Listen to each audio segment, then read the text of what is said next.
Primo giorno della Tredicina con una basilica che torna a capienza piena dopo i 2 anni di Covid e per la prima volta alle 18 la Santa Messa della diocesi di Forlì Bertinoro. 800 anni fa proprio a Forlì Sant'Antonio si rivelò un grande predicatore. Era il 25 settembre del 1222 quando a Forlì Antonio rivelò al mondo il suo dono di predicatore. Straniero in terra italiana, le sue parole toccavano quanti le udivano nel cuore, grazie al suo linguaggio semplice e comprensibile, alla sua profonda cultura e alla sua fede. A 800 anni di distanza saranno vissuti nel segno della forza della sua parola i 13 giorni che avvicinano la comunità alla festa del Santo.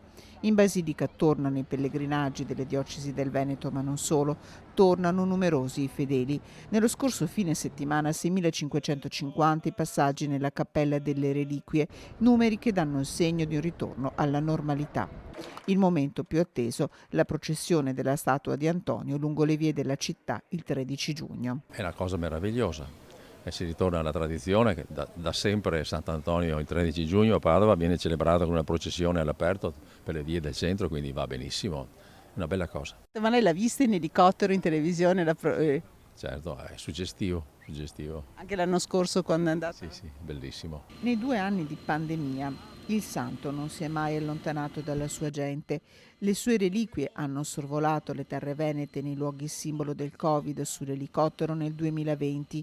La reliquia dell'avambraccio di Antonio, custodita nella Basilica della Salute a Venezia, ha ripercorso lungo le vie d'acqua il cammino che l'aveva portata lì per giungere a Padova nel 2021. A portarlo nelle vostre case con un record di spettatori il lavoro del network Media Nord-Est in uno sforzo corale accanto alla comunità dei frati. A Padova già molti pellegrini, tanti italiani, ma sono numerosi anche gli stranieri con gruppi giunti dall'Europa, Stati Uniti e Cina.